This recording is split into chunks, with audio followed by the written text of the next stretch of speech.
Good evening all. So എല്ലാവർക്കും നമ്മളുടെ ക്രിസ്റ്റലിന്റെ HST webinar സീരീസിലേക്ക് സ്വാഗതം. അതിന്റെ ഭാഗമായിട്ട് നമ്മൾ ഇന്ന് ഹിസ്റ്ററി സംഘടിപ്പിക്കുന്നു. നാളെ ആയിരിക്കും മലയാളത്തിന്റെ സെഷൻ വരുന്നത്. അപ്പോ നമ്മൾ ഒരു പ്ലാൻ ഉണ്ടാക്കാൻ വേണ്ടി പോവാണ്. അതാണ് ഇന്നത്തെ സെഷന്റെ ഏറ്റവും പ്രധാനപ്പെട്ട ഒരു കാര്യം. നിങ്ങൾ എത്ര പഠിച്ചു എന്നുള്ളത് പോലും എക്സാമിനേഷനെ സംബന്ധിച്ചിടത്തോളം മാറ്റർ അല്ല if you don't have good revision. നിങ്ങൾ 4-5 ബുക്ക് മാർക്കറ്റിൽ നിന്ന് വാങ്ങിച്ചു, നിങ്ങൾക്ക് കിട്ടാവുന്ന സോഴ്സുകൾ മുഴുവൻ നിങ്ങൾ അരിച്ചു പിറക്കി, എന്നിട്ട് നിങ്ങൾ പഠിക്കാൻ വേണ്ടി ശ്രമിച്ചു. But if you don't have something process called as revision, ഇതൊക്കെ വേസ്റ്റ് ആണ്. ആ ഒരു തിരിച്ചറിവുണ്ടാക്കി തരാൻ വേണ്ടി മാത്രമാണ് ഇന്നത്തെ ഒരു വെബിനാർ നമ്മൾ സംഘടിപ്പിച്ചതിന്റെ പ്രധാനപ്പെട്ട ഉദ്ദേശം. അതിന്റെ കൂട്ടത്തിൽ എങ്ങനെ നിങ്ങൾക്ക് എഫക്റ്റീവ് ആയിട്ട് റിവിഷൻ മുന്നോട്ട് കൊണ്ടുപോകണം എന്നുള്ളതിന്റെ ഒരു മോഡൽ ഷെഡ്യൂൾ നമ്മൾ ഇന്ന് തരും. സോ എല്ലാവർക്കും ഇന്നത്തെ സെഷനിലേക്ക് സ്വാഗതം. ഞാൻ പറയുന്നത് കൃത്യമായിട്ട് കേൾക്കുന്നുണ്ടോ? ഉണ്ടെങ്കിൽ ഒന്ന് അറിയിക്കും. കേൾക്കുന്നുണ്ട് sir. Okay, fine. So okay, fine. എല്ലാവരും പ്രാവശ്യത്തെ HST ഈസ്റ്റ് എക്സാമിനേഷൻ എഴുതിയിട്ട് റാങ്ക് ലിസ്റ്റിൽ ഇടം പിടിക്കണം എന്ന് ആഗ്രഹിക്കുന്ന ആൾക്കാരല്ലേ? ആണെങ്കിൽ കുറച്ച് കാര്യം നിങ്ങളുടെ ശ്രദ്ധയിൽ ഒന്ന് ഉൾപ്പെടുത്തിയിട്ട് കുറച്ച് തിരിച്ചറിവുകൾ ഉണ്ടാക്കി തരും. എന്നിട്ട് നിങ്ങൾ പറയണം നിങ്ങൾക്ക് സെഷൻ യൂസ്ഫുൾ ആയിട്ടുണ്ടായിരുന്നോ ഇല്ലേ എന്നുള്ളത്. അത്രയേ ഉള്ളത് സെഷൻ കൊണ്ട് ഉദ്ദേശിക്കുന്ന കാര്യം. അതിൽ ഒന്ന് പ്രധാനപ്പെട്ട കാര്യം, നമ്മുടെ HST എക്സാമിനേഷനിൽ നിങ്ങൾക്ക് 100 ക്വസ്റ്റ്യൻസ് ചോദിക്കുന്നുണ്ട് എന്നുള്ളതാണ്. ഇത് നിങ്ങൾക്ക് അറിയാവുന്ന ഒരു കാര്യം കൂടിയാ, 100 ക്വസ്റ്റ്യൻസ് ഉണ്ടാകും എന്നുള്ളത്. പക്ഷേ ഈ 100 ക്വസ്റ്റ്യൻസിൽ നിങ്ങളുടെ സബ്ജക്ട് എന്ന് പറയുന്ന മെയിൻ സബ്ജക്ട്, അത് ഹിസ്റ്ററി ആയിക്കൊള്ളട്ടെ, മലയാളം ആയിക്കൊള്ളട്ടെ, whatever it is, that is having the place of 70 marks. 70 marks ആണ് അവിടെ വരുന്നത്. ബാക്കി 30 മാർക്സ് something called as general paper, common to all other aspirants as well. ബാക്കിയുള്ള ആസ്പിരൻസിനും ഇത് തന്നെയാണ് കോമൺ ആയിട്ട് വരുന്നത്. അപ്പോ ഇവിടെ ഞാൻ ഈ ഹിസ്റ്ററി മലയാളം എടുക്കുന്ന പിള്ളേർക്ക് എപ്പോഴും ഒരു പ്ലസ് പോയിന്റ് പറഞ്ഞു കൊടുക്കാറുണ്ട്. ഹിസ്റ്ററിയും മലയാളം അതെന്താണെന്ന് ചോദിച്ചു കഴിഞ്ഞാൽ, നിങ്ങൾ ഈ ഹിസ്റ്ററി മലയാളം നിങ്ങൾ സബ്ജക്ട് അത്യാവശ്യം നല്ലപോലെ പഠിക്കുന്നുണ്ടാവും. For example, in Kerala history you will be studying something, and Malayalam also will be learning something related to Kerala culture. ഇത് രണ്ടും നിങ്ങളുടെ ഈ ജനറൽ പേപ്പറിൽ കയറി വരുന്നുണ്ട്. സോ ഈ മലയാളവും അതുപോലെ ഹിസ്റ്ററിയും എടുക്കുന്ന പിള്ളേരെ സംബന്ധിച്ചിടത്തോളം പ്രധാനപ്പെട്ട ഒരു അഡ്വാൻറ്റേജ് ആണ് ഇപ്പൊ ഞാൻ പറഞ്ഞു വെച്ചിട്ടുള്ളത്. നിങ്ങൾ നിങ്ങളുടെ മെയിൻ സബ്ജക്റ്റിന്റെ കൂടെ പഠിച്ചുകൊണ്ടിരിക്കുന്ന ഒരു ടോപ്പിക് നിങ്ങൾക്ക് ജനറൽ പേപ്പറിലും വരുന്നുണ്ട്. ഒരു ടോപ്പിക് ഇൻ ദ സെൻസ് കുറച്ച് ഏരിയകൾ. For example, you might know something regarding this Kerala renaissance, നവോത്ഥാനം എന്ന് പറയുന്ന സമയത്ത് അതിൽ renaissance leaders as well as their contributions പറയുന്നുണ്ട്, അവേക്കനിങ് ത്രൂ ലിറ്ററേച്ചർ പറയുന്നുണ്ട്, ഡ്രാമ പറയുന്നുണ്ട്. ഇത് കേരള ഹിസ്റ്ററിയിലും റിഫ്ലക്ഷൻസ് വരുന്ന ചില ഭാഗങ്ങൾ അതിലുണ്ട്, അതേ സമയത്ത് മലയാളത്തിലും വരുന്നുണ്ട്. അപ്പൊ നിങ്ങളുടെ ഈ ജനറൽ മാർക്കിൽ നിന്നും നിങ്ങൾക്ക് എന്തായാലും ജനറൽ പേപ്പറിൽ നിന്നും എന്തായാലും നിങ്ങൾക്ക് ഒരു 5 to 10 ക്വസ്റ്റ്യൻസ് ഒരു പക്ഷേ ഒരു ചെറിയ എഫേർട്ട് ഉണ്ടെങ്കിൽ നേടാൻ വേണ്ടി പറ്റും. ഇല്ലേ ആ 10 മാർക്ക് കൂടെ 30 മാർക്ക് കൂടെ അങ്ങ് പോയി കിട്ടും. നല്ലൊരു എഫേർട്ട് ഉണ്ടെങ്കിൽ നിങ്ങൾക്ക് 20 to 25 മാർക്സ് കൂടെ വാങ്ങിക്കാൻ പറ്റും. ഞാൻ ഒരിക്കലും നിങ്ങളുടെ വലിയ പ്രതീക്ഷ തന്നിട്ട് നിങ്ങൾക്ക് 30 മാർക്ക് വാങ്ങിക്കാൻ പറ്റുമെന്ന് ഞാൻ പറയാറില്ല. അതിനനുസരിച്ച് നിങ്ങൾ പഠിച്ചാൽ മതി. ഇത് ഈ എക്സാമിനേഷന്റെ പ്രത്യേകത എന്താണെന്ന് വെച്ച് കഴിഞ്ഞാൽ, examination is more about something is art of answering. Examination എന്ന് പറയുന്നത് ആർട്ട് ഓഫ് ആൻസറിങ് ആണ്. അതായത് നിങ്ങളുടെ മുമ്പിൽ ഒരു ക്വസ്റ്റ്യൻ പേപ്പർ അങ്ങ് തന്നു, അതിൽ 100 ക്വസ്റ്റ്യൻസിൽ ചിലപ്പോൾ നിങ്ങൾക്ക് അറിയാവുന്നത് 30 എണ്ണമായിരിക്കാം. ബാക്കി 70 എണ്ണത്തിനെയും നിങ്ങളുടെ തോട്ട് പ്രോസസ്സ് വെച്ചുകൊണ്ട് ഈ ഒരു ക്വസ്റ്റ്യൻ കേൾക്കുന്ന സമയത്ത് ഈ ക്വസ്റ്റ്യനെ റിലേറ്റ് ചെയ്ത് നോക്കുമ്പോൾ ഈ വ്യക്തികൾ ഇവിടെ വരാൻ പാടില്ലല്ലോ, ഈ ഓപ്ഷൻസ് ഇവിടെ വരാൻ പാടില്ലല്ലോ എന്ന് പറഞ്ഞിട്ട് will be going for some kind of elimination. That is called as the logical means logic apply ചെയ്തിട്ടുള്ള എലിമിനേഷൻസ് നിങ്ങൾക്ക് വർക്ക്ഔട്ട് ചെയ്യാൻ പറ്റണം. ഇത് പറ്റിയോ? ഞാൻ ഇത്രേ പറയുന്നുള്ളൂ. നിങ്ങളുടെ പഠനം കുറവാണെങ്കിലും ലോജിക്കൽ എലിമിനേഷൻ നിങ്ങൾ കൃത്യമായിട്ട് ഫോക്കസ് ചെയ്യുകയാണെന്നുണ്ടെങ്കിൽ അഡീഷണലി നിങ്ങൾക്ക് 10 to 15 ക്വസ്റ്റ്യൻസ് ആൻസർ ചെയ്യാൻ വേണ്ടി പറ്റും. അത് ലോജിക്കൽ എലിമിനേഷന്റെ പ്രത്യേകതയാണ്. ഫോർ എക്സാമ്പിൾ, ഞാനിപ്പോ ഒരു ക്വസ്റ്റ്യൻ ഇട്ടെന്ന് നിങ്ങൾ ചെയ്യോ? ചെയ്യുമെങ്കിൽ മാത്രം ഇട്ട് തരാം. Okay, question is this one. English East India Company, ഹിസ്റ്ററിക്കാരായതുകൊണ്ട് ഞാൻ ഹിസ്റ്ററി റിലേറ്റഡ് ക്വസ്റ്റ്യൻ ആണ് ചോദിക്കുന്നത്. English East India Company established and acted in India as the superior European power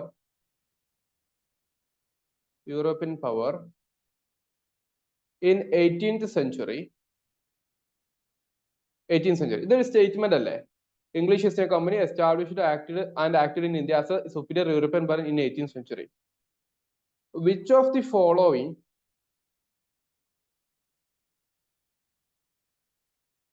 was not a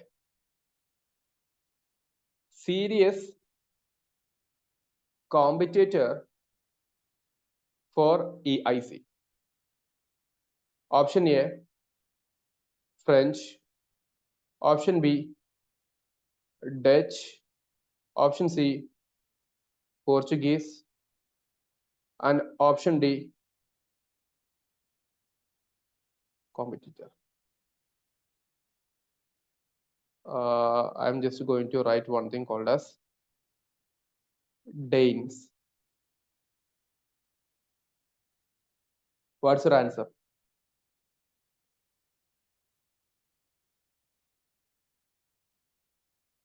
Let me read it again. ഞാൻ logical അപ്രോച്ചിന്റെ കാര്യം പറയുന്നത്. English is a company established and acted in India as a superior European power in 18th century. Which of the following was not a serious competitor for English East India Company? What's your answer? 19 പേരുണ്ട്, നിങ്ങൾ കൃത്യമായിട്ട് answer ചെയ്യണം. യാ, very good, very good. കുറെ ആൾക്കാർ ഉത്തരം D എന്ന് comment ചെയ്തു അല്ലെ. പക്ഷേ ഡി അല്ല ഉത്തരം, സി ആണ്. കാരണം എന്താ? 18ാം നൂറ്റാണ്ടിൽ പോർച്ചുഗീസുകാർ ഇന്ത്യയിലില്ല. That is called logic. You got the answer. Danes had some kind of conflict, then they left simply.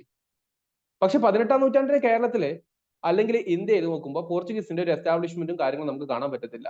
And answer goes to Portuguese. So that's why it is called.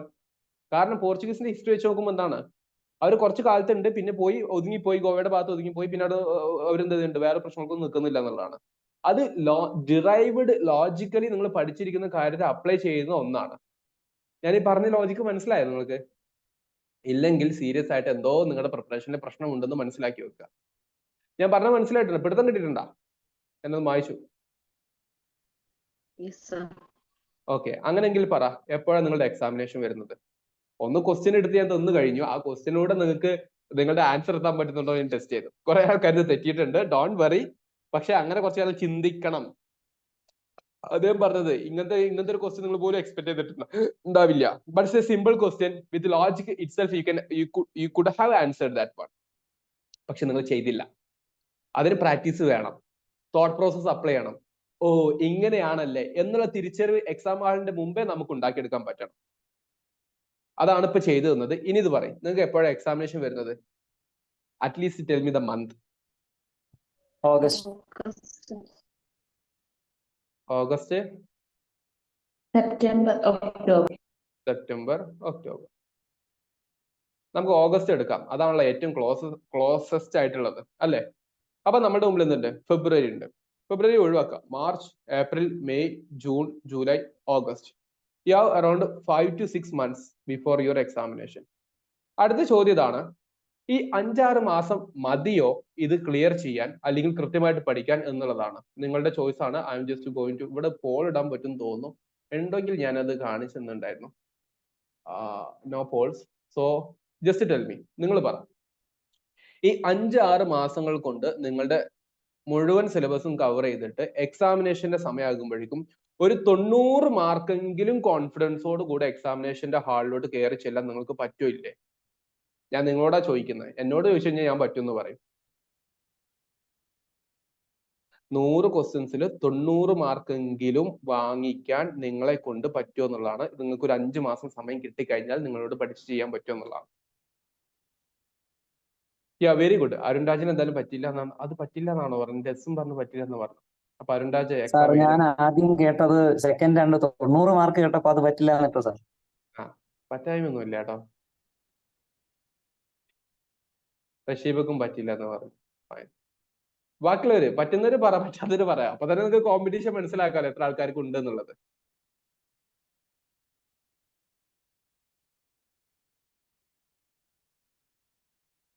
Okay sir, ലിസ്റ്റിൽ വരും, പറ്റും. പക്ഷെ 90 mark കടക്കും sir. ഞാൻ ചോദിച്ചത് ലിസ്റ്റിൽ വരുമെന്നല്ല, ഞാൻ ചോദിച്ചത് നിങ്ങൾക്ക് 90 മാർക്കെങ്കിലും 100 ക്വസ്റ്റ്യൻസിൽ നിങ്ങൾക്ക് 90 ക്വസ്റ്റ്യൻസ് എങ്കിലും കൃത്യമായിട്ട് ആൻസർ ചെയ്തിട്ട് നിങ്ങൾക്ക് ഏകദേശം സെറ്റ് ആക്കി വെച്ചിട്ട് കയറാനുള്ള ഒരു കപ്പാസിറ്റി നിങ്ങൾക്ക് ഉണ്ടാക്കിയെടുക്കാൻ പറ്റുമോ? Very good Bineesh. Rinchu very good. Sir ഞാൻ അശ്വതിയാണ്. ബിനീഷ് എന്ന ഫോണിന്റെ ഇതിൽ കാണിക്കുന്നതാണ്. Thank you Aswathy. ഓക്കെ, എന്തായാലും കുഴപ്പമില്ല. Okay, Aswathy Bineesh right. Okay, ഇവിടെ 5-6 മാസം എന്ന് പറയുമ്പോൾ എത്ര ദിവസം? ഏറ്റവും ചുരുങ്ങിയത് 150 ഡേയ്സ് ഇല്ലേ? ഞാൻ പറഞ്ഞില്ലേ, ഇന്നത്തെ സെഷനോട് ഞാൻ ടോട്ടലി ഉദ്ദേശിക്കുന്നത് നിങ്ങൾക്ക് കുറച്ച് തിരിച്ചറിവുകൾ ഉണ്ടാക്കി തരികയാണ്. കാരണം പീരിയോഡിക്കലി നിങ്ങൾ ഈ തിരിച്ചറിവ് നിങ്ങൾക്കില്ലേ, ഈ ഒരു മോട്ടിവേഷൻ നിങ്ങൾക്കില്ലേ, നിങ്ങളുടെ പഠനത്തിൽ നിങ്ങൾ നല്ല ലാഗ് അടിച്ച് ചത്ത് പതിയെ സ്ലോ മോഷനിൽ ഇങ്ങനെ പോകും. അതുകൊണ്ട് കാര്യമില്ല. നമ്മൾ പഠിക്കുന്നത് എന്ത് സ്മാർട്ടായിട്ട് പഠിക്കാൻ വേണ്ടി ശ്രമിക്കണം. പഠിച്ചത് എന്ത് ഓർമ്മിക്കാൻ പറ്റണം. ഇതാണ് നമ്മുടെ approach. So you have minimum 150 days minimum. അത് ഞാൻ മാർച്ച് മുതൽ കാൽക്കുലേറ്റ് ചെയ്തപ്പോൾ ഇവിടെയും 13 ദിവസമുണ്ട്. ഓഗസ്റ്റിൽ വരുവാണെങ്കിൽ ചിലപ്പോൾ നിങ്ങൾ ഓഗസ്റ്റിൽ 10 ദിവസം കൂടി കൂട്ടുകയാണെങ്കിൽ ഇത് എന്തായാലും എന്ത് ചെയ്യും, ഒരു 170 ഡേയ്സ് എങ്കിലും നിങ്ങൾക്ക് കിട്ടും. 170 ഡേയ്സ് നിങ്ങൾക്ക് കിട്ടുമെന്ന് വിചാരിക്കും. 170 ദിവസത്തിനുള്ളിൽ നിങ്ങൾക്ക് ഹിസ്റ്ററി എന്ന് പറയുന്ന 70 മാർക്കിന്റെ ചോദ്യങ്ങൾ നിങ്ങൾക്ക് ചെയ്യാൻ പറ്റുമോ? 30 മാർക്കിന് നിങ്ങൾ പഠിക്കാൻ സത്യം പറഞ്ഞു കഴിഞ്ഞാൽ നിങ്ങൾ 10 ദിവസം സ്പെൻഡ് ചെയ്താൽ മതി, 10 ഡേയ്സ് സ്പെൻഡ് ചെയ്താൽ മതി. 30 മാർക്ക് കിട്ടാൻ യഥാർത്ഥത്തിൽ നിങ്ങൾ 10 ഡേയ്സ് സ്പെൻഡ് ചെയ്താൽ മതി. കൃത്യമായിട്ട് നോക്കുകയാണെങ്കിൽ എഫേർട്ട് കുറവാ. കാരണം അവിടെ നിങ്ങൾക്ക് വലിയ ഇൻഡെപ്തിലുള്ള പ്രതീക്ഷകളോ ചോദ്യങ്ങളൊന്നും നിങ്ങൾ പ്രതീക്ഷിക്കും വേണ്ട. കൃത്യമായിട്ട് എന്താണ് സിലബസിൽ തന്നിരിക്കുന്നത് വൃത്തിക്ക് പഠിക്കാനുള്ള ശ്രമം ഉണ്ടായാൽ മതി. നിങ്ങൾ ഇതിനു വേണ്ടി ഒരു 20 ദിവസം മാറ്റി വെച്ചോ പേപ്പർ 1 വേണ്ടി. അപ്പോഴും നിങ്ങൾക്ക് 150 ദിവസം ഉണ്ട്. എന്തിന്? ഹിസ്റ്ററിക്ക് വേണ്ടി മാത്രം. പെട്ടെന്ന് പറ, എന്നിട്ട് വേണം എനിക്ക് നിങ്ങളുടെ ഇൻസൈറ്റ് അനുസരിച്ചിട്ട് എന്റെ കുറച്ച് സർവേയും അനാലിസിസും റിസർച്ചും നിങ്ങളുടെ മുമ്പിൽ അവതരിപ്പിക്കാൻ വേണ്ടി. പക്ഷെ സാർ ഒരു കാര്യം ചോദിച്ചോട്ടെ സാർ, ഇപ്പൊ മോട്ടിവേഷന്റെ പറഞ്ഞുകൊണ്ടാണ് നമ്മുടെ HST പരീക്ഷയിൽ PGയുടെ മാർക്ക് റാങ്ക് ലിസ്റ്റിലേക്ക് വരുമ്പോൾ ആഡ് ചെയ്യൂലേ? ഇല്ലേ? കോമ്പറ്റേറ്റീവ് എക്സാമിനേഷന് പൊതുവെ ഇല്ല, ഇന്റർവ്യൂ ഫേസിലായിരിക്കും ചിലപ്പോൾ അതിൽ ബോണസ് വരുന്നത്. അല്ലാതെ റാങ്ക് ലിസ്റ്റിൽ അങ്ങനെ ഒരു സംഭവം ഇല്ല. PG വെയിറ്റേജ് എന്ന് പറഞ്ഞ സംഭവം ഇല്ല. കോമ്പറ്റേറ്റീവ് എക്സാമിനേഷൻ വെയിറ്റേജ് കൂട്ടുന്നുണ്ട്. അത് PG വെയിറ്റേജ് കൂട്ടുന്നുണ്ടെങ്കിൽ പോലും നിങ്ങളുടെ മാർക്ക് ഡിപ്പെൻഡ് ചെയ്തിട്ടില്ല അത് റിഫ്ലക്ട് ചെയ്യുള്ളൂ എന്തായാലും. അല്ല, അത് റാങ്ക് ലിസ്റ്റിൽ അങ്ങനെ പറയുന്നത് കേട്ടു. അതാണ് എനിക്ക് തോന്നുന്നത് നല്ല അടുത്തടുത്ത റാങ്ക് ഉള്ളവർക്ക് മാത്രമേ ഈ ഒരു പ്രോബ്ലം അഫക്ട് ചെയ്യുന്നുള്ളൂ. ഏറ്റവും അടുത്തടുത്ത് കിടക്കുന്ന ടോപ്പ് റാങ്കുകാരുണ്ടെങ്കിൽ മാത്രമേ ഒരു PG വെയിറ്റേജ് വരുമ്പോൾ ചെറിയ വ്യത്യാസം വരാൻ ചാൻസ് ഉള്ളൂ. അല്ലാതെ വലിയ വ്യത്യാസം ഒരു PG വെയിറ്റേജ് കൊണ്ട് നമ്മൾ അഫക്ട് ചെയ്യുമെന്ന് തോന്നുന്നില്ല സാർ.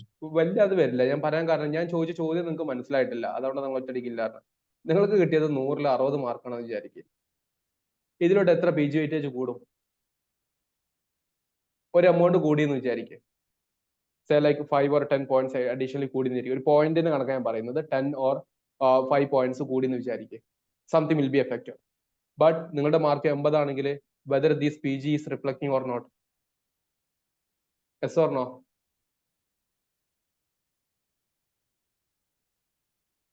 പറഞ്ഞത് മനസ്സിലായോ നിങ്ങൾക്ക്? നിങ്ങൾ പരീക്ഷയ്ക്ക് പഠിച്ചിട്ട് 20 മാർക്ക് വാങ്ങി എന്നിട്ട് തോറ്റു, കാര്യം എന്താ? നിങ്ങൾ പറയും PG മാർക്ക് കൂട്ടി എന്ന് പറയും. അതാണോ ശരി? നിങ്ങൾ പഠിച്ചിട്ട് ഒരു 70-80 മാർക്ക് വാങ്ങി എന്നിട്ട് PG മാർക്ക് കൂട്ടി എന്ന് വിചാരിക്കുക, കൂട്ടില്ല എന്ന് വിചാരിക്കുക, which is going to be reflected in the result? 80 marks ആണ് സാർ. അതാണ് അതേ ഞാൻ പറഞ്ഞത്. അതുകൊണ്ടാണ് ഞാൻ പറഞ്ഞത് PG മാർക്ക് എന്ന് പറയുന്നത് നിങ്ങൾ അതല്ല കാര്യമാക്കേണ്ടത്. അത് നിങ്ങൾക്ക് PG ഉണ്ടോ ഇല്ല, വെയിറ്റേജ് ഉണ്ടോ ഇല്ല എന്നുള്ളത് നിങ്ങൾ ടെൻഷൻ അടിക്കേണ്ട കാര്യമല്ലല്ലോ. അത് ഇപ്പൊ ടെൻഷൻ അടിക്കേണ്ടത് you have 150 days along for this history എന്ന് തിങ്ക് ചെയ്യും. ആ 150 ദിവസം കൊണ്ട് നിങ്ങൾക്ക് ഈ 70 ചോദ്യത്തിൽ നിന്നും ഒരു 65, ഞാൻ അത്ര പറയുന്നുള്ളൂ. എന്തായാലും നമുക്ക് അറിയാത്ത ചില ഏരിയകളും കാര്യങ്ങളൊക്കെ ഡെഫിനറ്റ്ലി വരാം. കാരണം നമ്മൾ ഈ എക്സാമിനേഷനെ പ്രാക്ടിക്കലായിട്ട് അപ്രോച്ച് ചെയ്യണം. നമ്മൾ വെറുതെ ഒരു തിയററ്റിക്കൽ ഒരു ഇമാജിനേറ്റീവ് വേൾഡിൽ നിന്നിട്ട് സംസാരിച്ചിട്ട് കാര്യമില്ലല്ലോ. 150 ദിവസം കൊണ്ട് നിങ്ങൾക്ക് ഇത് പഠിച്ചെടുക്കാൻ പറ്റുമോ?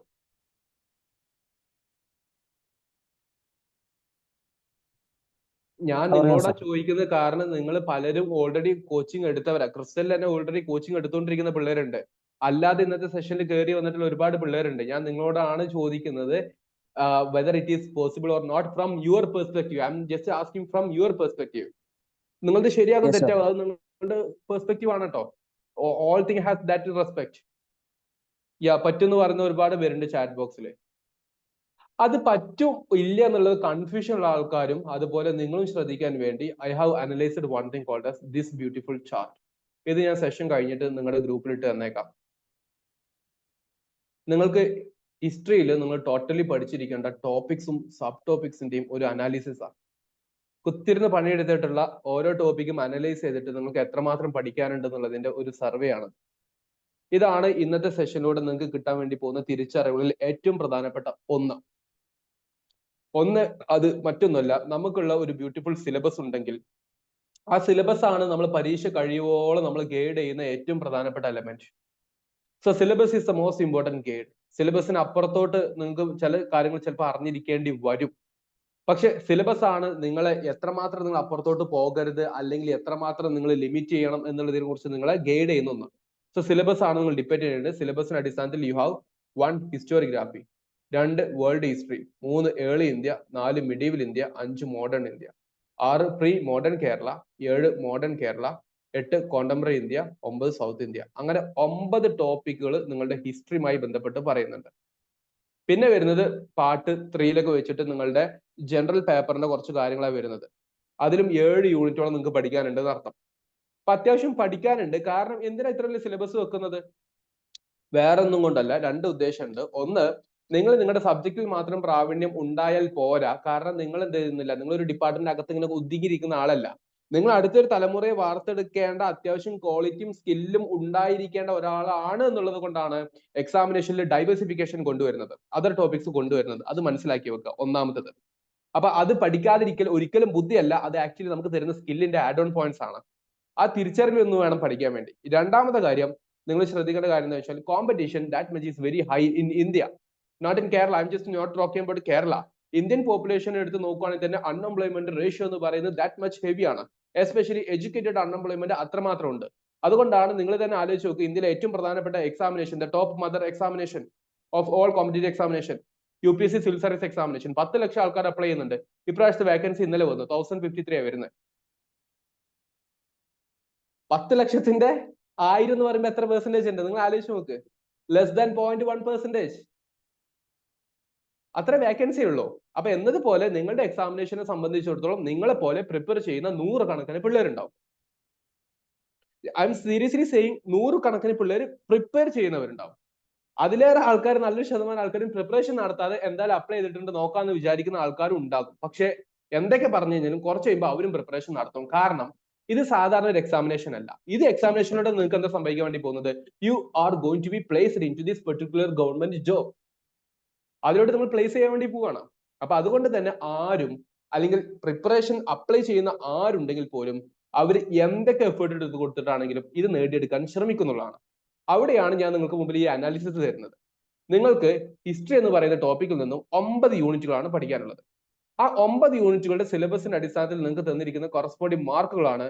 ഹിസ്റ്റോറിയോഗ്രാഫിയിൽ നിന്ന് 10 മാർക്ക് നിങ്ങൾക്കുണ്ട്. ഓൾസോ നോട്ട് 12 മുതൽ 15 ടോപ്പിക് വരെ നിങ്ങൾക്ക് പഠിക്കാനുണ്ട്. എന്തിനാണ് ഈ 12 മുതൽ 15 ചോദിക്കുമ്പോൾ, വേണമെങ്കിൽ മോഡേൺ ഹിസ്റ്റോറിയോഗ്രാഫി എന്നുള്ളത് ഒരു ടോപ്പിക് ആക്കി എടുക്കാം. മോഡേൺ ഹിസ്റ്റോറിയോഗ്രാഫിയിൽ തന്നെ Marxist historiography, colonialist historiography, nationalist historiography, neo colony historiography, gender studies, ഇങ്ങനത്തെ കാര്യങ്ങൾ സബാക്കി എടുക്കാം എന്നുള്ളത് കൊണ്ടാണ് 12 മുതൽ 15 വരേക്കും പറഞ്ഞിരിക്കുന്നത്. നമ്പർ ഓഫ് സബ് ടോപ്പിക്സ് എന്താണെന്ന് മനസ്സിലായല്ലോ. നിങ്ങളുടെ സിലബസ് പ്രകാരം നിങ്ങൾക്ക് ഉള്ള ഹിസ്റ്റോറിയോഗ്രാഫി എന്ന് പറയുന്ന ഹെഡിങ്ങിന് കീഴിലായിക്കൊണ്ട് 15ഓളം ടോപ്പിക്കുകൾ നിങ്ങൾ വൃത്തിക്ക് പഠിച്ചിരിക്കണം. You are getting my point? Yes or no? Give me reply. Yes, sir. Okay, similar to world history, we have 10 marks. 10 മാർക്കിനോട് ചോദിക്കും. 20ഓളം സബ് ടോപ്പിക്കുകളുണ്ട്. നമ്മൾ വേൾഡ് ഹിസ്റ്ററിയുടെ ഒരു 90% ക്ലാസ് കംപ്ലീറ്റ് ആക്കിയിട്ടുണ്ട്. ഞാൻ അന്നും ഇന്നും പറയുന്നത് 90% എന്നുള്ള. കാരണം എന്താ വെച്ചാൽ ഞാൻ പറഞ്ഞു, ഓരോ സബ്ജക്റ്റും ഹിസ്റ്ററി എന്ന് പറയുന്നതാണ് ഈവൻ സിവിൽ സർവീസ് എക്സാമിനേഷനിൽ പോലും ഏറ്റവും വലിയ കോമ്പറ്റീറ്റീവ് സബ്ജക്ട്. കാരണം എത്ര ഇൻഡെപ്തിൽ പോകാന്നുള്ളത് കൊണ്ട്. ഓക്കെ, അപ്പൊ വേൾഡ് ഹിസ്റ്ററി നമുക്ക് 20 സബ് ടോപ്പിക്കുകൾ പഠിക്കാനുണ്ട്. Early India, that is ancient India, 5 മാർക്കിനാണ്. മിഡീവൽ ഇന്ത്യ 5 മാർക്കിനാണ്. രണ്ടും കൂടിയും 17 സബ് ടോപ്പിക്കുകൾ പഠിക്കാനുണ്ട്. 17 സബ് ടോപ്പിക്കുകൾ പഠിക്കാനുണ്ട് നിങ്ങൾക്ക്. കൃത്യമായിട്ട് നിങ്ങൾ സിലബസ് എടുത്ത് നോക്കുന്ന സമയത്ത് നിങ്ങൾക്ക് കാണാൻ വേണ്ടി പറ്റും. മോഡേൺ ഇന്ത്യ 10 മാർക്കിന് അവിടുന്ന് ചോദിക്കുന്നുണ്ട്. പക്ഷെ മോഡേൺ ഇന്ത്യയുടെ ടോപ്പിക്കിന്റെ എണ്ണം നോക്കിക്കേ, കമ്പയർഡ് ടു ദീസ് 10. ഹിസ്റ്റോറിയോഗ്രാഫിയിൽ നിങ്ങൾക്ക് പഠിക്കാനുള്ളത് 15, വേൾഡ് ഹിസ്റ്ററിയിൽ നിന്ന് 20 ആണെങ്കിൽ മോഡേൺ ഇന്ത്യയിൽ നിന്നും കുറച്ച് ഇലാബറേറ്റ് ടോപ്പിക് ആയതുകൊണ്ട് തന്നെ modern India something vast than ancient and medieval Indian history. അവിടുന്ന് ഒരു 20-25 ടോപ്പിക്സ് കൂടെ പഠിക്കാനുണ്ട്. ഓൾറെഡി നമ്മുടെ ഒരു ക്ലാസ് കഴിഞ്ഞതാണെങ്കിൽ വീണ്ടും അതിന്റെ റിപ്പീറ്റഡ് ക്ലാസ് വരും. അതുകൂടെ ഇൻ ബിറ്റ്വീൻ പറയാം. പ്രീ മോഡേൺ കേരള, ഇത് രണ്ട് കേരള ഹിസ്റ്ററിയാ. കേരള ഹിസ്റ്ററി നോക്കിക്കേ 20 മാർക്ക് ചോദിക്കുന്നുണ്ട്. സോ ഇവിടെ വേണം നിങ്ങളുടെ അനാലിസിസ് വർക്ക് ചെയ്യാൻ വേണ്ടി. വേൾഡ് ഹിസ്റ്ററി നിങ്ങൾ കൃത്യമായിട്ട് പഠിക്കുമ്പോൾ 10 മാർക്കാണ് നിങ്ങൾക്ക് കിട്ടുന്നത്. ഇന്ത്യൻ ഹിസ്റ്ററിയിൽ നിന്ന് നിങ്ങൾക്ക് കിട്ടുന്ന ടോട്ടൽ 20 മാർക്കാണ്. കേരള ഹിസ്റ്ററിയിൽ നിന്ന് ടോട്ടൽ 20 മാർക്ക് വരുന്നുണ്ട്. അതിൽ pre modern Kerala 18th century കേരളക്ക് മുമ്പ് തന്നെ 12 ടോപ്പിക് ഉണ്ട്. മോഡേൺ കേരള ഹിസ്റ്ററിയിൽ നിന്ന് മാത്രം 10 ടോപ്പിക് ഉണ്ട്, including contemporary Kerala. And contemporary Indian history, that is post independent consultation will say PIC. Post independent consultation എന്ന് പറയുന്ന കോണ്ടംപററി ഇന്ത്യയിൽ 5 മാർക്കിന് ഒരു 15 ടോപ്പിക് പഠിക്കാനുണ്ട്. ഞാൻ പറയുന്നത് വെറുതെ അല്ല, നിങ്ങൾ ആലോചിച്ച് നോക്കും. നിങ്ങൾ 5 മാർക്ക് നിങ്ങൾക്ക് കിട്ടണം എന്നുണ്ടെങ്കിൽ നിങ്ങൾ കൊടുക്കേണ്ട എഫേർട്ട് ഒരു 15 ടോപ്പിക് എങ്കിലും പഠിക്കണം എന്നുള്ള. ഈ 15 ടോപ്പിക്കുകളെ കുറിച്ച് അത്യാവശ്യം ഇൻഫർമേഷൻസും കാര്യങ്ങളും നിങ്ങൾ പഠിക്കുന്നുണ്ടോ? നിങ്ങൾക്ക് 5 മാർക്ക് എൻഷുർ ചെയ്യാൻ പറ്റും, ഇല്ലെങ്കിൽ 5 മാർക്ക് പോകും. That's the area, that's a demand of this examination. Syllabus വെച്ചിട്ട് കൃത്യമായിട്ട് നമ്മൾ അനലൈസ് ചെയ്ത് പഠിക്കുകയാണെങ്കിൽ. സിമിലർലി സൗത്ത് ഇന്ത്യൻ ഹിസ്റ്ററി നോക്കുകയാണെങ്കിൽ we have Sangam age, Sangam Moovendars, after that early medieval phase ഉണ്ട്, ദെൻ വിജയനഗര സാമ്രാജ്യം ഉണ്ട്. അങ്ങനത്തെ കുറച്ച് ഡൈനാസ്റ്റികൾ നോക്കുകയാണെങ്കിൽ 10 യൂണിറ്റ് അങ്ങനെ പഠിക്കാനുണ്ട്. അപ്പൊ 10 unit that is equivalent to actually 10 political history നിങ്ങൾ പഠിച്ചിരിക്കണം എന്നുള്ളതാണ്. അത് പഠിക്കുമ്പോൾ മാത്രമാണ് നിങ്ങൾക്ക് 5 മാർക്കിന് ചോദ്യം കിട്ടുന്നത്. ഇങ്ങനെ നമ്മളൊരു സർവേയും ഈ ഒരു ഡാറ്റയും നമ്മളുടെ മനസ്സിൽ കൃത്യമായിട്ട് എപ്പോ ഉണ്ട്, അപ്പൊ നമ്മളുടെ പഠനത്തിന് നമ്മൾ കൃത്യമായിട്ടുള്ള അപ്രോച്ച് കൊടുക്കും. ഇതാണ് ബേസിക് ആയിട്ടുള്ള idea. Totally we have 70 marks ആണ് നിങ്ങൾക്ക് ഇവിടുന്ന് കിട്ടാൻ വേണ്ടി പോകുന്നത് നിങ്ങളുടെ സബ്ജക്റ്റിൽ നിന്ന്. I am just writing history. അതിനുവേണ്ടി നിങ്ങൾ പഠിക്കേണ്ട ടോപ്പിക്, അതായത് 70 മാർക്ക് നിങ്ങൾക്ക് നേടണമെന്നുണ്ടെങ്കിൽ നിങ്ങൾ കൊടുക്കേണ്ടത് almost double, that is maximum 124 topics. We can round it around 125 topics. നിങ്ങൾ 70 മാർക്ക് നിങ്ങൾക്ക് ഹിസ്റ്ററിയിൽ ഉറപ്പിക്കണമെന്നുണ്ടെങ്കിൽ 125 സബ് ടോപ്പിക്കുകൾ നിങ്ങൾ പഠിച്ചിരിക്കണം. അത് വലിയ എഫേർട്ടുള്ള കാര്യമാണോ? Never, if you have the passion. Passion ഇല്ല മക്കളെ, എക്സാമിനേഷൻ എഴുതരുത്. കാരണം നിങ്ങൾ തുലക്കാൻ വേണ്ടി പോകുന്നത് നിങ്ങളുടെ ജീവിതം മാത്രമല്ല, ഭാവിയിലുള്ള ഒരു തലമുറയുടെ ജീവിതം കൂടിയാണ്. ടീച്ചർ ആകണമെന്നുണ്ടെങ്കിൽ ടീച്ചിങ് പാഷൻ വേണം. വെറുതെ ഒരു ഗവൺമെന്റ് ജോലിയാണ് എന്ന് വിചാരിച്ചിട്ട് നിങ്ങൾ അപ്ലൈ ചെയ്തിട്ട് ആ കുട്ടിയുടെ ജീവിതം തറക്കരുത്. നിങ്ങൾ വെറുതെ പോയിട്ട് ഇങ്ങനെയൊക്കെയാണോ പഠിപ്പിക്കുന്നത് അത്ഭുതപ്പെടാനും നിൽക്കരുത്. അതിനുവേണ്ടി ജനറൽ പേപ്പറിൽ ടീച്ചിങ് ആപ്റ്റിറ്റ്യൂഡും റിസർച്ച് ആപ്റ്റിറ്റ്യൂഡും ഒക്കെ ഇൻക്ലൂഡ് ചെയ്തിരിക്കുന്നത്. അപ്പൊ പാഷനബിളി പഠിക്കുകയാണെങ്കിൽ ഈ 125 ടോപ്പിക് പഠിക്കാൻ വേണ്ടി ഐ ജസ്റ്റ് സേ നിങ്ങൾക്ക് വെറും ഒരു 50 ദിവസം മതിയായിരിക്കും. സീരിയസ്ലി സെയിം 50 ദിവസം മതി. നിങ്ങൾക്കൊരു പാഷൻ ഉണ്ടെന്നുണ്ടെങ്കിൽ. പാഷൻ ഉണ്ടാവുമ്പോൾ ടൈം ഉണ്ടാവും, അതാണ് അത് പ്രത്യേകത. നിങ്ങൾക്ക് പാഷൻ ഇല്ലേ, എഫേർട്ട് എടുക്കാൻ വയ്യ, എക്സാം 5-6 മാസം കഴിഞ്ഞിട്ടല്ലേ എന്നുള്ളൊരു തോട്ട് ഉണ്ടെങ്കിൽ നിങ്ങൾ അതിനനുസരിച്ച് ലാഗ് അടിക്കുകയും ചെയ്യും. പക്ഷെ ലാഗ് അടിച്ചാലും കുഴപ്പമില്ല, നിങ്ങൾ ഇപ്പൊ ചെയ്യേണ്ട ഒരു പ്രധാനപ്പെട്ട കാര്യമാണ്. അതാണ് ഇന്ന് പറയാൻ വേണ്ടി പോകുന്ന രണ്ടാമത്തെ കാര്യം. നിങ്ങൾ എഫക്റ്റീവ് റിവിഷൻ നടത്തിയേ പറ്റൂ. റിവിഷൻ ഇല്ലാതെ നിങ്ങളിപ്പോ ഈ 9 യൂണിറ്റുകൾക്ക് വേണ്ടി നിങ്ങൾ 9 ബുക്ക് മാർക്കറ്റിൽ നിന്ന് വാങ്ങിച്ചു എന്ന് വിചാരിക്കുക, അല്ലെങ്കിൽ 9 നിങ്ങൾ ക്രിസ്റ്റലിന്റെ ക്ലാസ്സസ് കേട്ടെന്ന് വിചാരിക്കുക. റിവിഷൻ ഇല്ലാതെ ഒരു കാര്യമില്ല. ഐ ഓപ്പൺലി സേ ഒരു കാര്യമില്ല. പക്ഷെ നിങ്ങൾ ഒരു തവണ കൃത്യമായിട്ട് എല്ലാ ക്ലാസ്സുകളും കേൾക്കുകയും നല്ലൊരു റിവിഷൻ 2-3 തവണ നടത്തി നോക്കിക്കേ, ഈവൻ നിങ്ങളുടെ സിലബസിൽ നിന്ന് ചോദിക്കുന്ന അല്ലെങ്കിൽ നിങ്ങൾ പഠിപ്പിച്ച ടോപ്പിക്കിൽ നിന്ന് അല്ലാതെ ഒരു ചോദ്യം വരികയാണെങ്കിൽ പോലും നിങ്ങൾക്ക് നിങ്ങളുടെ ലോജിക്ക് വർക്ക് ചെയ്യിപ്പിക്കാൻ വേണ്ടി പറ്റും. Because your revision has made you something integrated with your learning process. അത് തിയറി, അത് ലേണിംഗ് പ്രോസസ്സിലെ ഒരു ബ്യൂട്ടിഫുൾ കൾച്ചറാണ്. ആ കൾച്ചറിലോട്ട് നിങ്ങൾക്ക് എത്താൻ പറ്റിയിട്ടുണ്ടെങ്കിൽ trust me guys, you will be in the rank list. നിങ്ങൾക്ക് റാങ്ക് ലിസ്റ്റിൽ എത്താൻ പറ്റും. ഇല്ലേ, you will be in the other list, ഏതെങ്കിലും വേറെ ഏതെങ്കിലും ലിസ്റ്റിൽ ഉണ്ടാവുന്നുള്ള. സോ ഇത് നിങ്ങളൊന്ന് ഓർമ്മിച്ച് വെക്കുക. ഇത് ഞാൻ ഇതിന്റെ വെച്ചിട്ടുള്ളൂ, ജനറൽ പേപ്പറിന് ഇന്നത്തെ ഡിസ്കഷന് വേണ്ടി വെച്ചിട്ടില്ല. അപ്പൊ നിങ്ങൾ ശ്രദ്ധിക്കേണ്ടത്, ഇങ്ങനൊരു സംഗതി നിങ്ങളുടെ പരീക്ഷയ്ക്ക് പഠിക്കുന്ന സമയത്ത് ഇനിയെങ്കിലും, അതായത് അടുത്ത ഒരു 150 ഡേയ്സ് നമ്മുടെ മുമ്പിലുണ്ട്. 150 ഡേയ്സ് നമ്മുടെ മുമ്പിലുണ്ട്. ആ 150 ഡേയ്സിന്റെ ഒരു ഫോർകാസ്റ്റിംഗിൽ നിന്നുകൊണ്ട് നമ്മൾ നമ്മുടെ സബ്ജക്റ്റിനെയും പഠനത്തെയും അനലൈസ് ചെയ്യുന്ന സമയത്ത് നമ്മൾ എന്ത് ചെയ്യണം? കൃത്യമായിട്ട് നമുക്ക് ഇങ്ങനത്തെ ഒരു ധാരണയോ ചാർട്ടോ നമുക്ക് വേണം. ഇത്രയും ടോപ്പിക്സ് നമുക്ക് കവർ ചെയ്യാനുണ്ട് എന്നുള്ളതെങ്കിലും അറ്റ്ലീസ്റ്റ് നിങ്ങളുടെ ഓർമ്മയിൽ വേണം. അതിന്റെ ഭാഗമായിട്ട് we have covered what? Kerala history 2ഉം കവർ ചെയ്തിട്ടുണ്ട് നമ്മൾ കംപ്ലീറ്റ് ആയിട്ട്. അതിൽ മോഡേൺ ഇന്ത്യ ഒരു റൗണ്ടപ്പ് നമ്മൾ കവർ ചെയ്തിട്ടുണ്ട്. But will be doing it again. ഞാൻ വീണ്ടും പറയുന്നു, will be doing it again. നമ്മളിത് വീണ്ടും ചെയ്യും. അതേ സമയത്ത് നമ്മൾ വേൾഡ് ഹിസ്റ്ററിയും കവർ ചെയ്തിട്ടുണ്ട്. ഓക്കെ, ഇനി നമുക്കുള്ള ചില പോർഷൻസ് കൂടെ വരുന്നുണ്ട്. Contemporary India some parts we have left. South India നമ്മൾ ഇന്റഗ്രേറ്റ് ചെയ്തിട്ട് ഇന്ത്യൻ ഹിസ്റ്ററിയിൽ കവർ ചെയ്യും. Historiography next week onwards we are going to start with historiography as per your request. നിങ്ങൾ പറഞ്ഞ ഹിസ്റ്റോറിയോഗ്രാഫി തുടങ്ങിയാൽ മതി എന്നുള്ളത്. അതുകൊണ്ട് ഹിസ്റ്റോറിയോഗ്രാഫി വെച്ചിട്ട് നമ്മൾ എന്ത് ചെയ്യും? അടുത്ത ക്ലാസ്സിൽ ഒരു 10 ക്ലാസ്സസ് ഹിസ്റ്റോറിയോഗ്രാഫിക്ക് വേണ്ടി മാറ്റി വെക്കും. Okay, so by this February itself will be covering historiography as well. ഇപ്പോൾ ഞാൻ നിങ്ങളോട് പറയുന്ന ഒരു കാര്യം, നമ്മൾ നേരത്തെ പഠിച്ചു തീരും. നമ്മൾ ക്രിസ്റ്റലിന്റെ ക്ലാസ്സസ് എന്തായാലും അടുത്തൊരു മാസത്തോടുകൂടെ ഫുള്ളി കംപ്ലീറ്റ് ആയിട്ട് ഫിനിഷ് ആവും.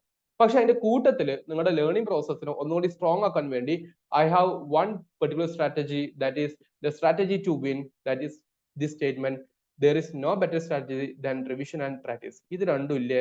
ഞാൻ പറഞ്ഞില്ലേ, നിങ്ങൾ ക്രിസ്റ്റലിന്റെ എത്ര ക്ലാസ്സസ് കേട്ടിട്ടും കാര്യമില്ല, നിങ്ങൾ എന്റെ ക്ലാസ്സസോ അല്ലെങ്കിൽ ബാക്കിയുള്ള ഫാക്കൽറ്റീസിന്റെ ക്ലാസ്സസോ കേട്ടിട്ട് കാര്യമില്ല, നിങ്ങൾക്ക് ഇത് രണ്ടും ഇല്ല എങ്കിൽ നിങ്ങൾ തോൽക്കും. ഇത് എപ്പോഴും ഓർമ്മ ഉണ്ടാവുക, ഈ പറയുന്ന സ്റ്റേറ്റ്മെന്റ് നിങ്ങൾക്ക് എപ്പോഴും ഓർമ്മ ഉണ്ടാവുക. കാരണം നിങ്ങൾ ആരും ചുമ്മാ ഒരു PSC പരീക്ഷ എന്ന രൂപത്തിലോട്ടോ അല്ലെങ്കിൽ ചുമ്മാ ഹിസ്റ്ററി ഒന്ന് കൃത്യമായിട്ട് പഠിച്ചേക്കാം എന്ന വിചാരത്തിൽ വന്നവരല്ല. നിങ്ങൾ എല്ലാവരും ഇവിടെ ഇരിക്കുന്ന ഓരോരുത്തരും റാങ്ക് ലിസ്റ്റിൽ ഇടം നേടണം എന്ന് വിചാരിച്ച ആൾക്കാരാണ്. നിങ്ങൾക്ക് എല്ലാവർക്കും കിട്ടട്ടെ എന്നാണ് നമ്മളുടെ ആഗ്രഹം. പക്ഷെ നമുക്ക് സപ്പോർട്ട് ചെയ്യാൻ പറ്റുന്ന ചില കാര്യങ്ങളുണ്ട്. അതിനേക്കാൾ ഇമ്പോർട്ടന്റ് നിങ്ങൾ കൊടുക്കുന്ന ഒരു പുഷ് ഉണ്ടല്ലോ, നിങ്ങളുടെ സെൽഫ് മോട്ടിവേഷൻ എന്ന് വിളിക്കുന്ന ഇൻസ്പിറേഷൻ, അത് വെച്ചിട്ട് വേണം നിങ്ങൾ കാര്യങ്ങൾ വർക്ക്ഔട്ട് ചെയ്യാൻ വേണ്ടി. അതിന്റെ ഭാഗമായിട്ട് I have to repeat you that content, നിങ്ങൾക്ക് ഇവിടുന്ന് ക്ലാസ് റൂമിൽ നിന്ന് കിട്ടുന്ന കോണ്ടന്റ് പ്ലസ് നിങ്ങൾ ചെയ്തെടുക്കേണ്ട റിവിഷൻ, നമ്മൾ തരുന്ന രൂപത്തിൽ നിങ്ങൾ കൃത്യമായിട്ട് ടൈമിലി ചെയ്യേണ്ട പ്രാക്ടീസ്, ഇത് മൂന്നുണ്ടോ നിങ്ങൾക്ക് റാങ്ക് ലിസ്റ്റ് കയറാൻ പറ്റും. ഇത് മൂന്നിലും നിങ്ങൾ വിട്ടുവീഴ്ച എത്രമാത്രം പെർസെന്റേജ് ആയിട്ട് കാണിക്കുന്നുണ്ടോ അത്രമാത്രം നിങ്ങൾ തകരുകയും തോൽക്കുകയും ചെയ്യുന്നുള്ളൊരു കാര്യം ഓർമ്മയിൽ ഉണ്ടാവുക. ഈ ഒരു ഓർമ്മപ്പെടുത്തലാണ് ഇന്നത്തെ സെഷന്റെ ഏറ്റവും വലിയ അഡ്വാൻറ്റേജ് എന്നുള്ളത്. സോ ഈ ഓർമ്മപ്പെടുത്തലിന് ശേഷം ഞാൻ നിങ്ങളുടെ മുമ്പിൽ അവതരിപ്പിക്കുന്നു one beautiful structure. Think about, if you can revise and learn everything within 4 months, that is equal to 120 days. 150 ദിവസം ഉണ്ടെന്ന് ഞാൻ പറഞ്ഞു. എന്നിട്ടും 120 ദിവസം കൊണ്ടുള്ള ഒരു പ്ലാൻ ഞാൻ നിങ്ങൾക്ക് തരികയാണ്. നിങ്ങൾക്ക് എത്രമാത്രം അത് എഫക്റ്റീവ് ആയിട്ട് യൂട്ടിലൈസ് ചെയ്യാൻ പറ്റുന്നോ, you can make your position in the rank list. ഇല്ലേ നിങ്ങളും പഠിച്ചു കുറെ തീർന്നില്ല, കുറെ റിവൈസ് ചെയ്യാൻ പറ്റില്ല എന്നുള്ള യൂഷ്വൽ നോർമൽ തോൽക്കുന്ന കുട്ടികളുടെ ആ സ്ഥിരം പല്ലവിയിലോട്ടുള്ള എക്സ്ക്യൂസസ് ആയിട്ട് നിങ്ങളുടെ വാക്കും മാറും എന്നുള്ള കാര്യം മാത്രം ആലോചിക്കുക. 4 മാസത്തേക്കുള്ള, അതായത് 120 ഡേയ്സിന്റെ ഒരു റിവിഷൻ പ്ലാൻ ഞാൻ കൊണ്ടുവന്നിട്ടുണ്ട്. അത് വെച്ചിട്ടുള്ള കുറച്ച് കാര്യങ്ങൾ ഞാൻ പറഞ്ഞുതരാം. I'm not going to explain this one. Let me share another screen.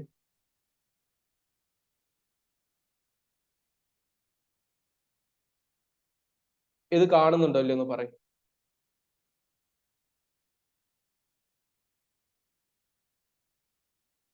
കാണാം സർ.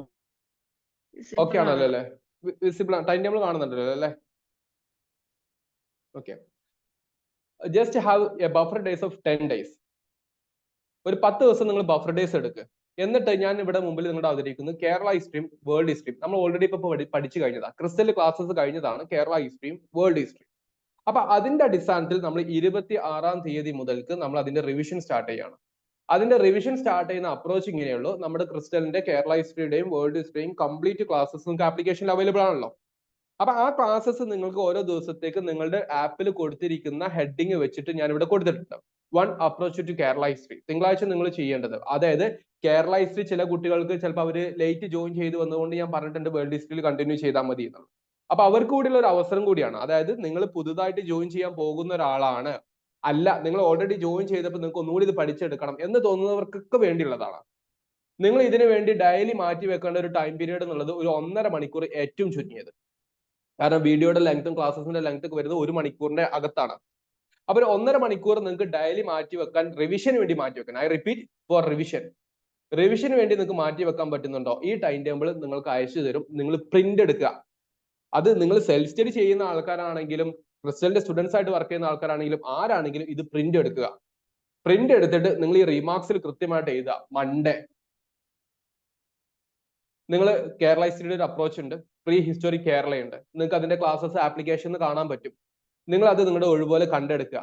നിങ്ങൾക്ക് അതിന് മുന്നേ ആ ടോപ്പിക്ക് എന്ത് ചെയ്യണം എന്നുള്ളതിന്റെ ചില സാമ്പിൾ അപ്രോച്ചും കാര്യങ്ങളൊക്കെ നമ്മൾ നിങ്ങളുടെ ഗ്രൂപ്പിൽ അറിയിക്കും. എന്നിട്ട് നിങ്ങൾക്ക് അതിന്റെ ഒരു യൂണിറ്റ് ടെസ്റ്റ് ഉണ്ടാവും. Unit test, I M saying about unit test. അപ്പൊ ഈ യൂണിറ്റിൽ നിന്നും നിങ്ങൾക്ക് ഒരു യൂണിറ്റ് ടെസ്റ്റ് ഉണ്ട്. അത് 10 മുതൽ 15 ക്വസ്റ്റ്യൻസ് വരെ ഉള്ളതാകാം, depend on the length of that topic. അപ്പൊ അങ്ങനെ ആലോചിക്കുമ്പോൾ ടോട്ടലി നിങ്ങൾക്ക് ഈ പറഞ്ഞതുപോലെ ഒരു 125 ടെസ്റ്റ്, നമുക്ക് 125ഓളം ടോപ്പിക് ഉണ്ട്. അങ്ങനെ 125 ടെസ്റ്റുകൾ വരുന്ന ഒരു പ്രോഗ്രാം ആണ് ആക്ച്വലി നമ്മൾ ഉദ്ദേശിക്കുന്നത് എഫക്റ്റീവ് റിവിഷൻ ബാച്ച് 1 എന്ന രീതിയിൽ. So just look into this particular time table. Monday നിങ്ങൾ അപ്രോച്ച് ചെയ്യുന്നു, ട്യൂസ്ഡേ സംഗമേജ് പഠിക്കുന്നു. അതിൽ സംഗമേജിന്റെ ഇന്ത്യൻ കോൺസെപ്റ്റ് ആണിത്, ഇത് കേരള കോൺസെപ്റ്റ് ആണ്. Then Wednesday Thursday Friday, Wednesday Thursday 2 ദിവസങ്ങളിൽ നിങ്ങൾ മിഡിവൽ ചേരാസിന്റെ 1 to 3 3 വീഡിയോസ് ആയിട്ടാണ് 3 പാർട്ടായിട്ടാണ് നിങ്ങൾ പഠിപ്പിച്ചുകൊണ്ടുള്ളത്. ആദ്യത്തെ 1-2 ക്ലാസ്, മൂന്നാമത്തെ റിവിഷൻ ക്ലാസ്. പിന്നെ ഏജ് ഓഫ് സ്വരൂപം, നാടുവായുടെ കഥ, മണിപ്രാവളം, ഭക്തി ലിറ്ററേച്ചർ. ഇതാകുമ്പോഴേക്കും ഏകദേശം മിഡീവൽ ഹിസ്റ്ററി ഏകദേശം പെരിഫറൽ ലെവലിലോട്ട് കഴിഞ്ഞിട്ടുണ്ടാവും. എന്നിട്ട് സൺഡേസിൽ നിങ്ങൾ റിവിഷൻ കൊടുക്കും. അല്ലെങ്കിൽ സൺഡേസിൽ ഇൻ കേസ് എങ്ങാനും നിങ്ങൾക്ക് എന്തെങ്കിലും ശാരീരികമോ മാനസികമോ എന്തെങ്കിലുമൊക്കെ ബുദ്ധിമുട്ട് വന്നിട്ടുണ്ടെങ്കിൽ നിങ്ങൾ ആ പെൻഡിങ് ടാസ്ക് കംപ്ലീറ്റ് ആക്കുക. അങ്ങനെ നിങ്ങൾ എന്ത് ചെയ്യും, കൃത്യമായിട്ട് ഇവിടെ ഓരോ ദിവസവും നിങ്ങൾ യൂണിറ്റ് ടെസ്റ്റിലോട്ട് പോകും. ഞാൻ ഇത് പറയുന്നത് എന്തിനാണെന്ന് ചോദിച്ചു കഴിഞ്ഞാൽ, to my all students those who joined Crystal HSST programme, ക്രിസ്റ്റലിന്റെ HST പ്രോഗ്രാമിൽ ജോയിൻ ചെയ്ത ആൾക്കാരുടെ ശ്രദ്ധയിലോട്ട് പ്രത്യേകിച്ചും പറയാണ്, നിങ്ങൾ ഈ എക്സാമിനേഷൻ എഴുതുന്നില്ല, ഉറപ്പിക്കാൻ നിങ്ങൾ തോൽക്കുന്നുള്ളത്. ഇത് എഴുതുന്നോടുള്ള മെച്ചം എന്താ നിങ്ങൾ ആലോചിച്ച് നോക്കണം. 125/10 കൂട്ട് നോക്കുക, നിങ്ങൾ ഏറ്റവും ചുരുങ്ങിയത് ഞാൻ പറയുന്നത്. And you are going to what 1250 MCQs. അതായത് നിങ്ങൾ ചെയ്യുന്ന, നിങ്ങൾക്ക് പരീക്ഷയ്ക്കുള്ളതിനേക്കാൾ 10.25 ടൈംസ് നിങ്ങൾ എന്ത് ചെയ്യാണ്, എക്സാമിനേഷൻ അപ്പർ ചെയ്തുകൊണ്ടിരിക്കുകയാണ്. അതും എല്ലാ ദിവസവും കൺസിസ്റ്റൻസി എന്ന് പറയുന്ന ഒരു എലമെന്റ് ഇവിടെ പ്രൊഡ്യൂസ് ചെയ്യപ്പെടുന്നുണ്ട്. കൺസിസ്റ്റൻസി കാരണം എന്താ, നിങ്ങൾ എല്ലാ ദിവസവും കുറച്ച് കാര്യങ്ങൾ ചെയ്യുന്നുണ്ട്. ഇത് നിങ്ങൾക്ക് നേരത്തെ തുടങ്ങണോ, അതിന് വേണ്ടിയാണ് ഇന്ന് തന്നെ ടൈം ടേബിൾ തന്നിരിക്കുന്നത്. 10 ദിവസം നിങ്ങൾക്ക് സമയമുണ്ട്, 26-ാം തീയതി തുടങ്ങുന്നുള്ളൂ. അപ്പൊ അതിനനുസരിച്ച് ടൈം ടേബിൾ കൃത്യമായിട്ട് നോക്കുക. 2ാമത്തെ ആഴ്ച നോക്കിക്കുക നിങ്ങൾ, Portuguese, Dutch, English East India company revolt, Mysore invasion. അടുത്ത 2 ദിവസമുണ്ട് റിവിഷൻ. അപ്പൊ നിങ്ങൾ ഈ സൺഡേയില്, അതായത് നിങ്ങൾ 3-ാം തീയതി എന്ന് പറയുന്ന സൺഡേയിൽ ചെയ്യേണ്ട റിവിഷൻ ഇത് തന്നെ ആയിരിക്കണം. ഇവിടെ ചെയ്യേണ്ട റിവിഷൻ ഇത് തന്നെ ആയിരിക്കണം. അല്ലാതെ ഇവിടെ എത്തിയിട്ട് ഇനി ഇവിടുന്ന് തുടങ്ങാം എന്ന് വിചാരിക്കരുത്, അതിനുള്ള സമയം ഉണ്ടാകില്ല. അപ്പൊ നിങ്ങൾ ചെയ്യുന്ന പണി വൃത്തിക്ക് ചെയ്യണം എന്ന് ഞാൻ എപ്പോഴും നിങ്ങളുടെ ഗ്രൂപ്പിലും ക്ലാസ് റൂമിലും ലൈവായിട്ട് വരുന്ന സമയത്ത് പറയുന്ന കാര്യമാണ്. ആ എഫക്റ്റീവ്നെസ്സിനോട് കൂടെ സ്മാർട്ടായിട്ട് തന്നെ പഠിക്കാൻ വേണ്ടി ശ്രമിക്കാം. ദെൻ 3rd വീക്ക് നോക്കിക്കുക നിങ്ങൾ, 18th century Kerala, Travancore rulers, Kerala freedom movement 1 to 3. ഇത് 3 റാൻഡം ടെസ്റ്റ് വരുന്നുള്ളതാണ്. അത് നിങ്ങൾ സമയം പോലെ പഠിച്ചെടുക്കുക. കേരള ആഫ്റ്റർ ഇൻഡിപെൻഡൻസ്, അതിന്റെ റിവിഷൻ. അത് കഴിഞ്ഞിട്ട് കണ്ടോ, ഒരു മാസം കഴിഞ്ഞിട്ട് exactly 1 month after today, March 18 മുതൽക്ക് നിങ്ങൾക്കുള്ളത് വേൾഡ് ഹിസ്റ്ററിയാണ്. അപ്പൊ കേരള ഹിസ്റ്ററിയും വേൾഡ് ഹിസ്റ്ററിയുടെയും ഒരു ഷെഡ്യൂൾ ആണ് ഇപ്പൊ തന്നിരിക്കുന്നത്. ഇത് ഞാൻ നിങ്ങളുടെ ഗ്രൂപ്പിൽ ഇട്ട് തരും.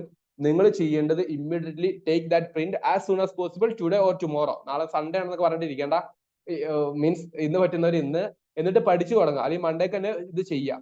ഇത് കേരള ഹിസ്റ്ററിയും വേൾഡ് ഹിസ്റ്ററിയുടെയും ഷെഡ്യൂൾ ഞാൻ അങ്ങനെ ചെയ്തു വെച്ചിട്ടുണ്ട്, ഏപ്രിൽ 14 വരേക്കും. പിന്നെ നമുക്കുള്ളത് ഇന്ത്യൻ ഹിസ്റ്ററി ആസ് സച്ച് ഒരു ട്രെൻഡ് ആയിരിക്കും. പിന്നെ ഹിസ്റ്റോറിയോഗ്രാഫിയുടെ ട്രെൻഡ് വരും. അതോടുകൂടെ കഴിഞ്ഞാൽ നമ്മുടെ മെയിൻ പോർഷൻസ് മുഴുവൻ കഴിഞ്ഞു ചെയ്യും. അപ്പൊ ആ രീതിയിൽ കൃത്യമായിട്ട് നിങ്ങൾ പഠിച്ചെടുക്കാൻ വേണ്ടി ശ്രമിക്കാം. നിങ്ങൾക്ക് ഈ effective revision time table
hello, voice okay ആണോ?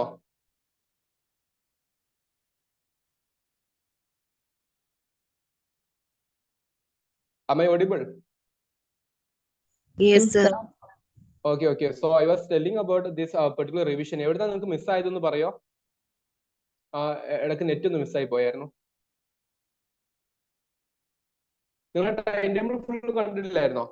I was explaining about that time table. Yeah, fine. So ഞാൻ നിങ്ങളോട് പറയുന്നത് ഈ 4 മാസത്തെ റിവിഷൻ പ്ലാൻ അടക്കമുള്ള 125 യൂണിറ്റ് ടെസ്റ്റും 10 ഫുൾ ടെസ്റ്റുകളും വരും ഇതിന്റെ കൂട്ടത്തിൽ. ഓക്കെ, അങ്ങനെ ഓരോ യൂണിറ്റിനും ഓരോ ഗൈഡൻസും കാര്യങ്ങളും തന്നിട്ടുള്ള ഈ ഒരു മെന്റർഷിപ്പ് കം റിവിഷൻ ബാച്ചിൽ ജോയിൻ ചെയ്യാൻ പുതുതായിട്ട് ആരെങ്കിലും താല്പര്യപ്പെടുന്നുണ്ടെങ്കിൽ make sure that do that before 25th February. കാരണം 26ന് നമ്മളിത് സ്റ്റാർട്ട് ചെയ്യാണ്. ഇടയിൽ വെച്ചിട്ട് ഒരുത്തനും കയറ്റാൻ ഉദ്ദേശിക്കുന്നില്ല. കാരണം അതൊരു ടീമായിട്ട്, അതൊരു കൾച്ചറായിട്ട്, ഒരു കമ്മ്യൂണിറ്റി ആയിട്ട്, ഒരു യുദ്ധത്തിന് പടയാളികളെ നിരക്കുന്നത് പോലെ നിരത്തിക്കൊണ്ടിരിക്കാനുള്ള ഒരു പ്ലാനാണ്. The warriors should be created. വാരിയേഴ്സിന് ഉണ്ടാക്കിയെടുക്കാനേ പറ്റുള്ളൂ, അല്ലാതെ ആരും ജനിക്കുന്ന സമയത്ത് വാരിയർ ആകുന്നൊന്നുമില്ല. അപ്പൊ അതിന് വേണ്ടിയുള്ളതാണ്. അപ്പൊ ആരെങ്കിലും അങ്ങനെ ഉദ്ദേശിക്കുന്നവരുണ്ടെന്നുണ്ടെങ്കിൽ make it as soon as possible. Office നമ്പറുമായിട്ട് കോൺടാക്ട് ചെയ്താൽ മതി എന്നുള്ള കാര്യം കൂടി ജസ്റ്റ് പറഞ്ഞു വെക്കുന്നു. So dear students, let me conclude my session. ഞാൻ ഉദ്ദേശിച്ച കാര്യം ഇത്രയേ ഉള്ളൂ. നിങ്ങൾക്ക് ഏറ്റവും പ്രധാനപ്പെട്ട ഈ ഒരു തിരിച്ചറിവ് ഉണ്ടാവണം. രണ്ടാമത് ഞാൻ പറഞ്ഞ ഓരോ പിപിടിയിലും ഓരോ പോയിന്റ്സ് ഉണ്ട്. ഒന്നാമത്തെ പിപിടിയിൽ ഞാൻ പറഞ്ഞിരിക്കുന്ന പോയിന്റിൽ ഏറ്റവും significant, logically you should be able to answer certain questions. അതിന് നിങ്ങൾ പഠിക്കുമ്പോൾ പാഷൻ വേണം. അപ്പോഴാണ് ഇന്റഗ്രേഷൻ നടക്കുള്ളൂ. ഞാൻ ഈ പറയുന്ന വാക്കുകൾ നിങ്ങൾക്ക് എത്രമാത്രം കത്തുന്നത് എനിക്കറിയില്ല, പക്ഷെ that is actually happening in this learning process. Learning പ്രോസസ്സിൽ നടക്കുന്ന ചില ടെക്നിക്കൽ ടേംസാണ് ഞാൻ പറയുന്നത്. പാഷൻ ഉണ്ടെങ്കിൽ ഇന്റഗ്രേഷൻ നടക്കാൻ വേണ്ടി പറ്റും. ലോജിക്കലി നിങ്ങൾക്ക് ക്വസ്റ്റ്യൻസ് ആൻസർ ചെയ്യേണ്ടി പറ്റും. അതിന് MCQs സോൾവ് ചെയ്തേ പറ്റും. അതിനാണ് 125 MCQs വെക്കുന്നത്. അതിനാണ് 125. ഞാൻ പറയുന്നു ഒരൊറ്റ കാര്യം കൂടെ, നിങ്ങൾ ഈ 125 ടെസ്റ്റ് കൂടെ എഴുതുക. നിങ്ങൾ എഴുതുന്ന സമയത്ത് ഒന്നാമത്തെ യൂണിറ്റിൽ നിങ്ങൾക്ക് 10ൽ 1 മാർക്കാണ് കിട്ടുന്നത്, ഒരു പ്രശ്നമില്ല. But try to solve that. അങ്ങനെ നമുക്ക് ഇമ്പ്രൂവ്മെന്റും കാര്യങ്ങളും കൊണ്ടുവരാൻ പറ്റണം എന്നുള്ളതാണ്. ഇത് ഞാൻ ഇപ്പൊ പറഞ്ഞിരിക്കുന്ന ഒഫീഷ്യൽ കാര്യം. ഈ ഒഫീഷ്യൽ അല്ലാത്തതിന്റെ മുകളിൽ with the time and situation will be giving some extra things as well. ഈ ഒരു ചാർട്ട് നിങ്ങളുടെ ഓർമ്മയിൽ ഉണ്ടായിരിക്കട്ടെ എന്നിവിടെ പറയാണ്. വേറെന്തെങ്കിലും പറയാനുണ്ടോ?